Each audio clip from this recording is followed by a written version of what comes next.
1장을 다 마치지 못해서 오늘 이제 이어서 우리가 스가랴서 1장 나머지 부분을 보고 그리고 2장을 보도록 하겠습니다. 1장 1절에서 6절은 그 스가랴서 전체의 서론이자 주제라고 제가 말씀을 드렸습니다. 결론은 뭐냐? 여호와께 돌아오라는 거예요. 여호와께 돌아와라. 코로나 이전 시대로 돌아가려고 하지 말고 여호와께 돌아오라고 하는 그런 권고의 말씀입니다. 이 세상의 아픔은, 여러분, 이 세상이 너무나 아픈 것은 우리가 하나님으로부터 멀어졌기 때문이고 그리고 하나님으로부터 떠났기 때문이다 라고 하는 어떤 그런 경고가 담겨 있는 거예요. 어쩌면 코로나는 이 지구를 좀 살려달라고 하는, 이 지구에 하나님이 만드신 그런 피조물들의 외침이고 소리이기도 합니다. 하나님께로 온전히 돌아갈 때에만 우리는 이 상황으로부터 벗어날 수 있는 거예요. 이게 1장 1절에서 6절을 통해 우리에게 주신 너무나도 중요한 교훈이었습니다. 뒤이어 스가랴는 첫 번째 환상이었던 화석류 나무 사이의 선자에 대한 이야기를 우리들에게 해 주었죠. 여호와께 돌아가면 우리를 다시 위로하시고 그리고 내가 너희를 다시 선택하겠다, 너희를 다시 내가 택할게 라고 하는 그런 메시지를 주었습니다. 소예언서를 읽는 동안 우리는 끊임없이 여호와께 돌아가는 것을 위해 몸부림치며 살아야 한다는 것을 배웁니다. 하나님께 늘 돌아가려고 애를 써야 한다는 거예요. 그것을 늘 생각하고 우리 삶에서 행동해야 합니다. 저도 지난 한 주간 그런 의미에서 영적 싸움에서 또다시 지고 말았습니다. 그래서 오늘 사실 회개하는 마음으로 다시 하나님의 말씀 앞에 섭니다. 1장 18절부터는 두 번째 환상이 등장해요. 요즘 이 환상하면 제가 노이로제가 걸릴 지경이에요. 다니엘서 금요 마가다락방에서 다니엘 7장을 보기 시작했는데 거기서도 환상이 등장하고요. 여기서도 환상이 나오니까 요즘 맨날 환상만 보다 보니까 제 정신이 약간 헷가닥해지는 것 같은 그런 느낌이 드는 요즘이기도 합니다. 자, 오늘 본문으로 한번 들어가 봅니다. 우리 1장 18절과 19절을 다 함께 읽도록 하겠습니다. 시작. 내가 눈을 들어 본즉 네 개의 뿔이 보이기로 이에 내게 말하는 천사에게 묻되 이들이 무엇이니까 하니 내게 대답하되 이들은 유다와 이스라엘과 예루살렘을 흩뜨린 뿔이니라. 두 번째 환상을 이제 소위 네 뿔과 네 대장장이 환상이라고 그렇게 부르고 제목을 붙입니다. 자, 스가랴가 눈을 들어 봤습니다. 여러분, 인생이 힘들고 또 때로는 고단하여도 우리가 눈을 들어 하나님을 볼 때 환상을 볼 수 있습니다. 하나님의 말씀을 볼 수 있습니다. 이 환상은 뭐 세상 사람들이 보는 그런 헛된 망상과는 다릅니다. 하나님이 주시는 비전이고 소망이에요. 그러니까 여러분, 살면서 힘들다고 너무 아래만 세상만 보고 살면 막힌 현실밖에 보이지 않습니다. 돈밖에 안 보입니다. 내가 가져야 할 것밖에 안 보입니다. 그러나 눈을 들어 우리 주를 바라볼 때 말씀이 우리를 지배하고 우리의 삶을 지배하고 코로나와 같은 역경도 하나님이 나에게 주시는 어떤 큰 메시지와 말씀으로 들려질 수가 있는 거예요. 우리는 어떠한 상황에도 눈을 들어 하나님을 보아야 합니다. 그리스도인으로서 눈을 들지 않고 사는 것이 아마 우리의 가장 큰 부끄러움일 것 같아요. 역경이 왔다고 고개를 숙이고 사는 것이 우리는 하나님 앞에 부끄러움입니다. 여러분, 스가랴가 눈을 들어 네 개의 뿔을 보았습니다. 이 뿔이라고 하는 것은 성경에서 일반적으로 강한 힘을 의지해요. 강한 힘을 의미하고 상징합니다. 어떤 힘을 가진 세력을 얘기합니다. 권력을 말합니다. 또 어떤 부분에서는 전쟁에서 공격해서 승리했다는 것을 얘기하기도 합니다. 우리가 지난 금요일 날 시작한 다니엘 7장에서도 이 스가랴서와 비슷한 네 짐승 이야기가 나오죠. 거기서는 네 짐승은 당시 세계의 역사의 질서를 지배했던 네 개의 큰 나라들을 가리킵니다. 자, 스가랴가 본 이 네 뿔이라고 하는 것이 뭐를 얘기하는지 또는 어떤 나라를 말하는지 우리가 짐작은 하지만 정확히는 알 수가 없어요. 이 뿔이 상징하는 그 나라 보다, 그러니까 이 뿔이 뭘까를 파헤치는 것보다 오늘 본문에서 훨씬 중요한 것은 이들이 행한 행동입니다. 그들이 행한 일이에요. 그거에 초점을 맞춰야 됩니다. 어떤 행동을 했다고 말하고 있습니까? 유다와 이스라엘과 예루살렘을 어떻게 했죠? 흩뜨렸다는 거예요. 흩뜨렸다. 그러니까 쉽게 말해 하나님 보실 때 악한 일을 한 거예요. 이 네 뿔이. 얘네들이 뭔진 모르겠지만 어쨌든 하나님 보실 때 악한 일을 한 것입니다. 그러니까 이 네 뿔은 꼭 네 개의 어떤 나라들을 의미한다기보다는 이 세상에 하나님을 대적하는 모든 것들을 다 상징하는 그런 차원의 말씀이에요. 결코 이 세상과 사람들을 구원할 수 없는 어떻게 이해하면 좋을까요? 탈레반과 같은 세력이라 할까요? 그런 어떤 세력을 의미한다고 생각하면 되겠습니다. 아시다시피 지난 주간 탈레반이 아프간에서 큰 권세를 얻었죠. 참 그 일을 생각할수록 어린이와 여자들이 겪어야 할 고통에 마음이 저려옵니다. 또 그냥 강제로 군에 징집되어야 할 젊은 청년들이 생각나서 마음에 밟힙니다. 탈레반이 정권을 얻기 전에 그 아프간을 다스렸던 정부나 또 탈레반이나 궁극적으로 거기 있는 백성들을 구원할 수는 없습니다. 이 역사의 한 질곡을 바라보는 이 미천한 크리스천의 마음이 너무나 괴롭더라고요. 힘들었습니다. 여러분, 그런 뿔은 온 세상에 가득합니다. 각 뿔들은 자기들의 이익을 위해 싸우고 보이지 않는 싸움을 하고 때로는 직접적으로 싸우기도 합니다. 오늘 한 교수님의 그 영상 대담을 봤는데 이 기후재앙을 위해 결국 여러분 코로나라고 하는 것도 기후재앙으로부터 발현됐다고 하는 그런 이론이 굉장히 요즘 설득력을 얻고 있습니다. 기후재앙 때문에 열대지방에서만 살던 박쥐들이 이제 온대지방까지 올라온 거예요. 중국의 남부지방에 무려 40여 종의 열대지방의 박쥐들이 다시 새롭게 그곳에 살게 됐다는 거죠. 근데 박쥐 한 종류당 기본적으로 2개나 3개의 코로나 바이러스를 보유하고 있대요. 그러니까 앞으로 인간 사회에는 사실 1년마다 새로운 질병과 바이러스들이 닥쳐온다는 겁니다. 그러니까 옛날에는 평균적으로 한 20년에서 30년마다 독감이라든지 스페인 독감, 어떤 바이러스가 세상을 지배했는데 요즘은 그 주기가 2년에서 3년으로 줄어들었대요. 사스, 메르스, 그 다음에 조류독감 이런 것들이 2년마다 계속 발생하는데 앞으로는 1년마다 계속해서 발생할 것이라는 것이 학자들의 견해입니다. 여러분, 그런 세상입니다. 얼마나 슬픕니까? 얼마나 괴롭습니까? 그래서 그것을 위해 유엔에서 이제 어떤 기후 협약 같은 걸 맺을 때 이게 서로 합의가 안 된대요. 다 모든 나라들이 자기 나라의 이익을 가지고 얘기하기 때문에 합의안을 도출하기가 너무너무도 어렵다는 거예요.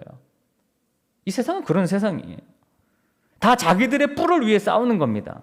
하나님은 이런 교만하고 악을 행하는 뿔에 대한 심판을 오늘 말씀을 통해 경고하십니다. 오늘 본문 20절과 21절 말씀을 같이 한번 보겠습니다. 20절과 21절입니다. 시작. 그때 여호와께서 대장장이 4명을 내게 보이시기로 내가 말하되 그들이 무엇하러 왔나이까 하니 대답하여 이르시되 그 뿔들이 유다를 흩뜨려서 사람들이 능히 머리를 들지 못하게 하니 이 대장장이들이 와서 그것들을 두렵게 하고 이전에 뿔들을 들어 유다 땅을 흩뜨린 여러 나라의 뿔들을 떨어뜨리려 하느니라 하시더라. 자, 그 뿔들이 이제 백성들을 괴롭게 하고 머리조차 들지 못하게 만들기에 하나님께서는 대장장이를 준비하셨습니다. 지금 이 대장장이가 여기 보면 오고 있다 이렇게 표현하고 있어요. 대장장이가 오고 있다. 자, 여기서도 이 대장장이가 뭘 의미하는지는 사실 그렇게 중요하지가 않아요. 정확히 알 수도 없고 대장장이가 하는 일이 중요해요. 어떤 일을 했습니까? 백성들을 괴롭게 한 그 뿔과 같은 세력을 떨어뜨리는 임무를 가지고 오고 있다는 거죠. 여러분, 스가랴서의 이 흐름 속에서 보자면 이 대장장이는 뭔가를 만드는 사람들 아니겠습니까? 어떤 이 성전을 재건하는 일과도 관련이 있습니다. 그 성전 재건을 통해 궁극적으로 우리에게 오시는 그분을 예언하고 있다라고 해석하는 것이죠. 이 대장장이는 뿔들을 무너뜨리는 다른 나라라고도 생각할 수 있지만 영적 의미로는 예수 그리스도라고 우리는 이해할 수가 있는 거예요. 모든 권세 위의 권세는 예수님이죠. 그리고 사실 예수님만이 이 땅의 모든 악한 세력을 무너뜨릴 수 있는 거예요. 여러분 아시다시피 우리의 싸움은 이 혈과 육의 싸움이 아닙니다. 육적인 싸움이 아니에요. 어두운 세상의 주관자들과 하늘에 있는 악한 영들에 대한 싸움이라고 에베소서 6장 12절에 사도 바울은 우리에게 이야기했습니다. 그러니까 이 스가랴 시대에 실제 이루어지고 있는 것은 그저 성전을 재건하는 그런 일일 뿐이지만 보이지 않게 하나님의 영적인 계획이 이루어지고 있으며 세상의 많은 뿔들을 두렵게 하고 떨어뜨리는 대장장이를 우리 하나님께서는 준비하고 계신다는 거죠. 여러분의 상상의 나래에 좀 맡길게요. 그 뿔이 뭐고 이 대장장이가 누구를 상징하는지 여러분의 마음으로 한번 생각해 보시면서 말씀을 들어보세요.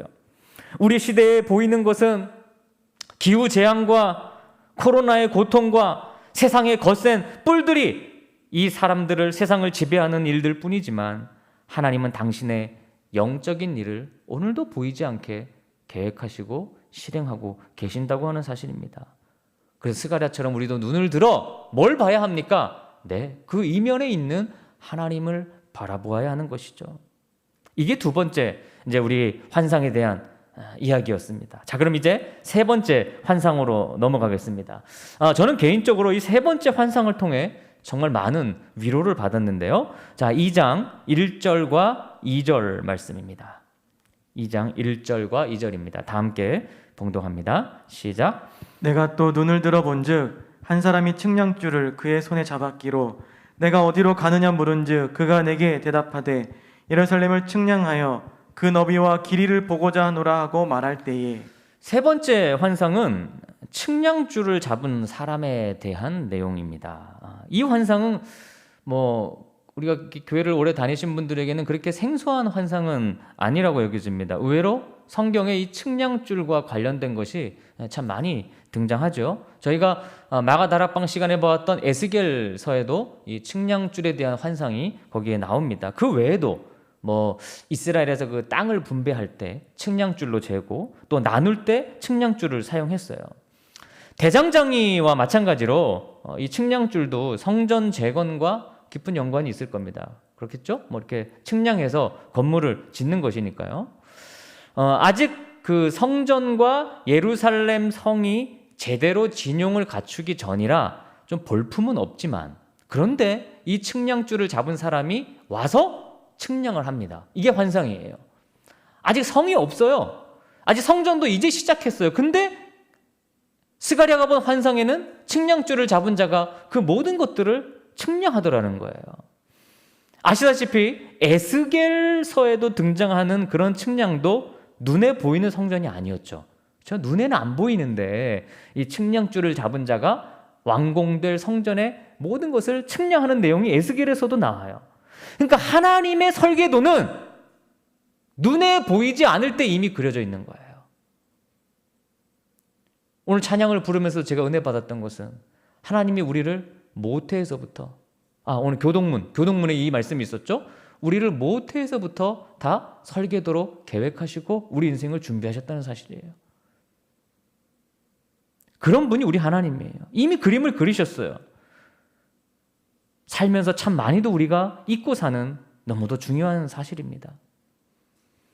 내 인생의 그림을 하나님이 그리셨고 지금도 우리의 삶을 측량하고 계신다. 이 사실을 저희들은 자주 망각해요. 에스겔도 보이지 않는 성전을 보며 믿음을 가졌고 스가랴도 마찬가지입니다. 히브리서 11장 1절은 말씀합니다. 믿음은 바라는 것들의 실상이요 보이지 않는 것들의 증거니. 하나님의 설계와 그림은 여러분 실상인 거예요. 보이지 않는다고 해서 지체되는 것이 아닙니다. 하나님은 여러분의 인생에 측량하고 때때마다 계속 측량하면서 여러분의 인생을 바꿔가십니다. 어떻게 해요? 가장 좋은 방향으로. 믿으시는 분은 한번 아멘 해보십시오. 가장 좋은 방향으로 우리의 인생을 이끄시는 것입니다. 3절에서 5절입니다. 3절부터 5절 말씀까지입니다. 본문. 자, 함께 읽겠습니다. 시작. 내게 말하는 천사가 나가고 다른 천사가 나와서 그를 맞으며 이르되 너는 달려가서 그 소년에게 말하여 이르기를 예루살렘은 그 가운데 사람과 가축이 많으므로 성곽 없는 성읍이 될 것이라 하라. 여호와의 말씀에 내가 불로 둘러싼 성곽이 되며 그 가운데에서 영광이 되리라. 네, 여기서도 이제 뭐 보면 말하는 천사, 그리고 또 어떤 새로운 천사가 등장하잖아요. 근데 이게 누군지 알 수 없어요. 또 4절에 보면 소년, 이 소년이 누군지도 정확히 몰라요. 해석하는 사람에 따라서 이 소년은 스가랴다. 또 측량, 아까 좀 전에 나왔던 측량줄을 잡은 사람이다. 그런 해석도 아주 다양하게 갈립니다. 근데 여기서 이게 누구인지 분명하지 않지만 여기서도 뭐 그게 정확히 누구인지 알 필요는 없어요. 다만 우리가 하나 알아야 될 것은 등장하는 사람들마다 존재들마다 각각 자기의 역할이 있다는 거예요. 자기만의 고유한 역할이 있어요. 하나님이 맡겨주신 역할이에요. 각자의 역할로 하나님의 그림을 그려가고 있습니다. 이 땅에는 지금 청년부 수련회 기간인데 어제 청년부 수련회 개회 예배 때 제가 이 말씀을 청년들과 나눴어요. 여러분, 이 땅에는요, 무명의 그리스도인들이 유명의 그리스도인들보다 훨씬 많습니다. 무명의 목사가 유명의 목사보다 훨씬 많습니다. 하나님은 어느 쪽 사람을 더 기뻐하시고 사용하실까요? 우리 인간들은 생각하죠. 이름 있는 사람들이라고. 그건 천만의 말씀입니다. 우리 하나님은 무명의 그리스도인들을 통해 교회를 만드셨고 세우셨고 오늘날까지 이끌어 오셨습니다. 우리가 이름을 모르는 하나님께 유명한 그리스도인들이 더 많다는 것을 저는 확신합니다. 무명의 그리스도인들은 오로지 하나님께 인정받기 위해 살았습니다. 누가 주님 앞에 큰 자일까요? 이름 없이 빛을 발하려는 그리스도인들이 많아질 때 교회도 밝아지고 세상도 밝아지는 거예요. 그렇게 각자의 자리에서 사명의 크고 작음을 모른 채 하나님의 그림의 주인공이 되는 것이 우리 그리스도인들의 본분이에요. 본분이에요. 일의 경중은 없습니다. 자리의 경중은 없는 거예요. 하나님 앞에 다 똑같은 것이에요. 다시 본문으로 돌아가서 소년에게 달려가서 전하는 말은 예루살렘에는 사람과 가축이 많으므로 성곽 없는 성읍이 될 것이다 라고 하는 메시지였어요. 참 어폐가 있는 표현이죠. 왜? 예루살렘에 사람과 가축이 많으면 성곽이 있어야 합니까? 없어야 합니까? 성곽이 있어야 되잖아요. 그런데 오히려 이 사람이, 이 천사가 달려가서 전하는 것은 예루살렘 성에 하나님이 사랑하는 사람과 가축이 많기 때문에 성곽이 없는 성읍이 될 것이다 라고 얘기하는 거예요. 재밌죠? 또한 하나님께서 불로 둘러싼 성곽이 되며 그 가운데 영광이 되겠다. 아하! 왜 성곽 없는 성읍인지 그 바로 이어서 설명을 하고 있습니다. 왜 성곽이 없어도 됩니까? 하나님께서 그 성곽 없는 성에 불성곽이 되시겠다고 하는 이 얘기가 바로 이 환상의 주요한 주제인 거예요. 사실 성곽 없는 성읍이 있을 수 있습니까? 성곽이 없이 어떻게 그 성이 안전해요? 온통 다 침략을 받을 수밖에 없죠. 근데 아직 당시에 예루살렘은 정말 성곽이 없는 성읍이었습니다. 그래서 유다 백성들은 근심하고 걱정한 거예요. 우리를 보호해주는 성곽이 없는데 어떡하지? 이 성전을 짓다가 성곽이 없는데 다른 나라 쳐들어오면 그냥 다 무너지는 거 아니야? 이런 두려움을 가지고 있었는데 하나님은 오히려 아니야, 너희들은 안전해 라고 얘기하시는 거예요. 그것을 너는 빨리 달려가서 저들에게 알려라. 성곽이 없는 것은 두려움이 아니라 그 자리에 하나님의 불이 둘러싼 성곽이 있다라는 것을 전하라는 얘기예요. 여러분, 하나님이 불성곽이 되셔서 둘러쌌다는 것은 무슨 말일까요? 우리를 보호하시되 동서남북 모든 곳에서 보호하신다는 것을 뜻하는 것입니다. 사랑하는 형제자매 여러분, 눈에 보이는 성곽이 견고하고 든든할까요? 눈에 보이지는 않는데 하나님의 불성곽이 견고하고 든든할까요? 전자입니까? 후자입니까? 후자라고 얘기하고 싶죠. 그러나 그리스도인들은 보이지 않는 하나님의 불성곽을 잘 의지하지 못합니다. 눈에 보이면 좋겠다고 생각해요. 새롭게 세워지는 이 예루살렘은 사람의 성곽이나 능력으로 세워지는 그런 나라가 아닙니다. 왜냐하면 그런 성읍은 어차피 또 무너질 거니까요. 또 무너질 텐데요. 여러분, 내 힘으로 세운 거는 또 무너지고 말 텐데요. 예수 그리스도의 피로 세워질 무너지지 않는 하나님의 성읍과 나라가 있다는 것을 스가랴서는 지금 우리에게 선포하고 있는 것입니다. 여러분, 무너지지 않는 가정을 위해 기도하시고 무너지지 않는 교회와 무너지지 않는 나라를 위해 기도하십시오. 어떻게 기도합니까? 하나님께서 불성곽이 되어 달라고 기도하시는 겁니다. 내가 세우려고 하는 것이 아니라 하나님이 우리의 성곽이 되어 달라는 거예요. 하나님께서 불말과 불병거로 당신의 자녀들을 지키셨잖아요. 그것을 기억하십시오. 세상 것으로 여러분의 성곽을 쌓으려는 시도를 스탑하시기 바랍니다. 6절에서 7절입니다.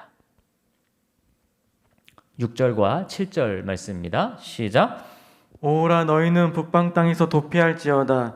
여호와의 말씀이니라. 이는 내가 너희를 하늘 사방에 바람같이 흩어지게 하였음이니라. 여호와의 말씀이니라. 바벨론 성에 거주하는 시온아, 이제 너는 피할지니라. 네, 자, 이 말씀은요, 바벨론에 있는 포로들이 돌아와서 성전 재건을 시작했지만 아직 여전히 바벨론에는 더 많은 유다의 백성들이 포로로 잡혀 있었습니다. 한 번에 다 돌아온 것이 아니었으니까요. 근데 그들 중에는 남아있는 이유가 이제 뭐 형편이 안 되고 힘이 없어서, 또 아픈 사람들은 유다까지 다시 예루살렘을 갈 여건이 안 되잖아요. 그래서 못 간 사람들도 있고, 개 중에는 또 어떤 사람들은 그 바벨론의 문화가 너무 마음에 들어서 여기서 편하게 뭐 노예긴 하지만 그래도 누릴 거 다 누릴 수 있으니까 여기 그냥 남아 있어야겠다.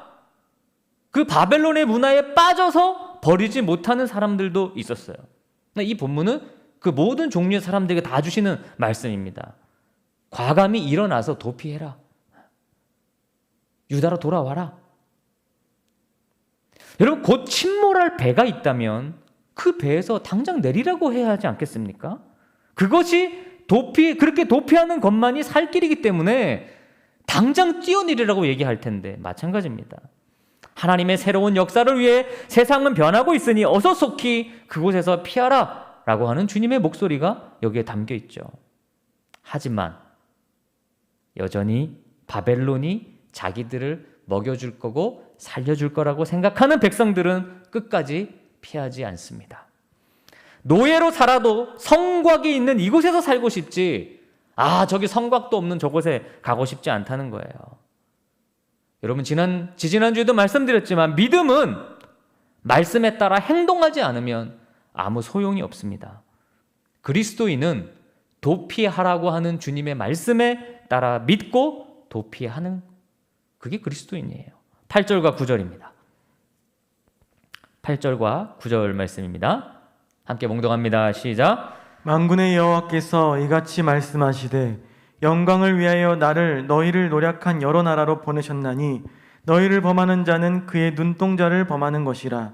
내가 손을 그들 위에 움직인즉 그들이 자기를 섬기던 자들에게 노략거리가 되리라 하셨나니 너희가 만군의 여호와께서 나를 보내신 줄 알리라. 하나님께서 당신의 천사들을 이제 여러 나라로 이렇게 보내셨어요. 왜 보내셨습니까?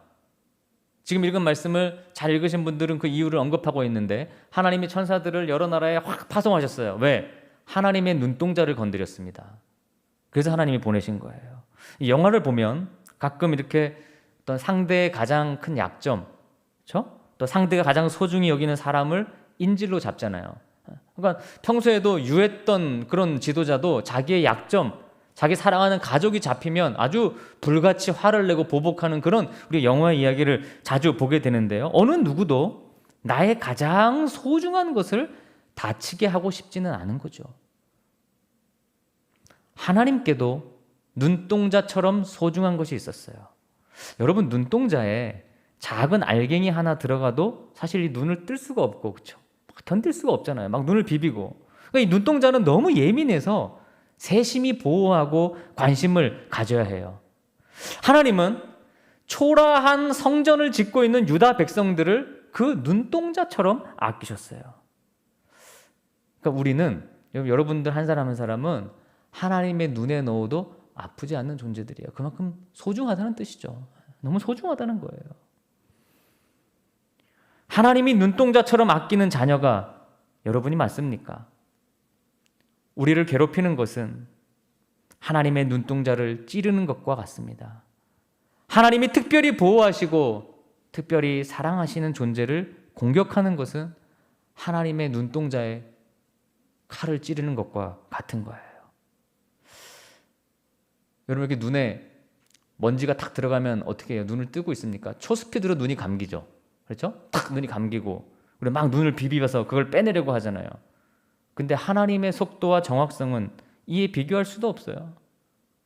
9절에 하나님의 손이 눈동자를 보호하기 위해 움직입니다.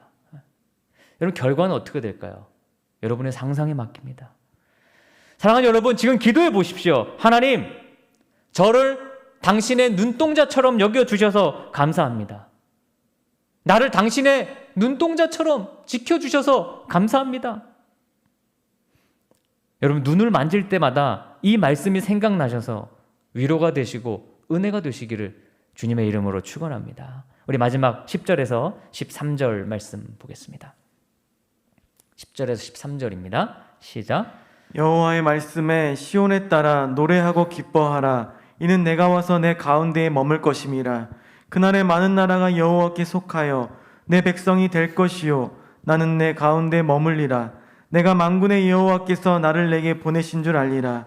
여호와께서 장차 유다를 거룩한 땅에서 자기 소유를 삼으시고 다시 예루살렘을 택하시리니 모든 육체가 여호와 앞에서 잠잠할 것은 여호와께서 그의 거룩한 처소에서 일어나는 시민이라 하라 하더라. 세 번째 환상의 이제 마지막 부분인데요. 우리가 노래하고 그리고 기뻐하고 그렇게 찬양하는 근거가 뭐냐? 하나님의 임재입니다. 하나님이 임재하시는 그곳이 사실 세상의 중심이에요. 하나님이 임재하시는 우리의 마음이 하나님의 성전입니다. 이 마지막 부분은 하나님의 임재를 얘기하고 있어요. 하나님이 함께 계시지 않는 성전은 성전이 아니라 그랬죠. 하나님이 거하시지 않는 그리스도인은 그리스도인이 아니라고 했습니다. 여러분, 우리가 예배를 시작하며 드리는 기도, 하나님의 임재에 대한 기도입니다. 그리고 예배를 마치며 나갈 때 드리는 기도도 하나님의 임재입니다. 하나님의 임재에 대한 확신이 없다면 그건 되게 슬픈 일이에요. 그리스도인으로서. 여러분, 하나님의 임재에 대한 반대로 확신이 있다면 오늘 기뻐하십시오. 그리고 하나님을 찬양하십시오. 하나님이 여러분에게 함께 하시는데 무엇이 우리에게 걱정입니까? 하나님은 임재하셔서 불성곽으로 지키시고 눈동자처럼 여러분을 아끼실 것입니다. 왜냐하면 바로 여러분은 하나님의 소유이기 때문이다. 그게 지금 마지막 이야기죠. 하나님의 소유다. 여러분, 자존감을 높이십시오. 우리가 얼마나 굉장한 존재입니까? 하나님의 소유래요. 베드로전서 2장 9절에도 그의 소유가 된 백성이라고 우리를 표현했어요. 그의 소유가 된 백성이다. 어두운 데서 불러내어 그의 기이한 빛에 들어가게 하신 사람이다. 가장 사랑하는 아들 예수 그리스도를 십자가에 내주어 살린 한 사람 한 사람의 백성입니다. 그야말로 눈동자처럼 하나님이 소중히 여기는 아들이고 딸입니다. 이 사실을 믿으십니까? 이 사실을 믿으십니까? 우리는 이 사실을 잊어버리면 안 돼요. 이 사실을 잊어버리기 때문에 하루를 낭비하고 시간을 낭비하고 헛된 것에 우리 마음을 뺏겨버리는 거예요. 여러분, 가슴에 손을 얹고 묵상해 봅시다. 내가 누구입니까? 여러분, 우리가 누구입니까? 하나님의 소유가 된 백성입니다. 여러분, 이 13절을 개역 한글판으로 보면 표현이 조금 달라요. 우리 지금 읽은 개역 개정은 모든 육체가 여호와 앞에 잠잠할 것은 했는데, 개역 한글판은 띄워주시면 이렇게 표현하고 있습니다. 무릇 혈기 있는 자들이 여호와 앞에 잠잠할 것은 이라고 말씀하고 있어요. 좀 다르죠. 그러니까 개역 개정은 모든 육체라고 했고 개역 한글은 혈기 있는 자라고 표현했어요. 좀 언뜻 보면 이게 두 개가 완전 다른 것 같은데, 쉽게 얘기하면 그야말로 모든 인간은 뭐를 가지고 있다는 것입니까? 혈기를 가지고 있다는 거예요. 인간은요, 다 혈기 있어요. 아무리 온순해 보이는 사람도 그 안에 혈기가 있습니다. 그렇게 자기 중심으로 살려고 하는 게 소위 혈기인 거예요. 그렇게 살다가 천지를 창조하신 하나님을 만나면 그 혈기라는 것이 의미 없고 필요 없는 거 소용이 없어요. 하나님 앞에서는 그저 잠잠하고 침묵할 수밖에 없는 것입니다. 하나님의 하시는 일이 너무 크고 그분의 그림과 계획이 너무도 확실하기 때문입니다. 사랑하는 여러분, 여러분은 하나님의 소유로서 하나님께서 이미 오래전부터 큰 계획을 가지고 계시며 매 순간 눈동자처럼 지키고 아끼십니다. 그리고 우리의 인생 가운데 보이지 않는 불성곽으로 여러분을 보호하고 계십니다. 오직 믿는 자는 그 성곽이 보일 것입니다. 기도하겠습니다.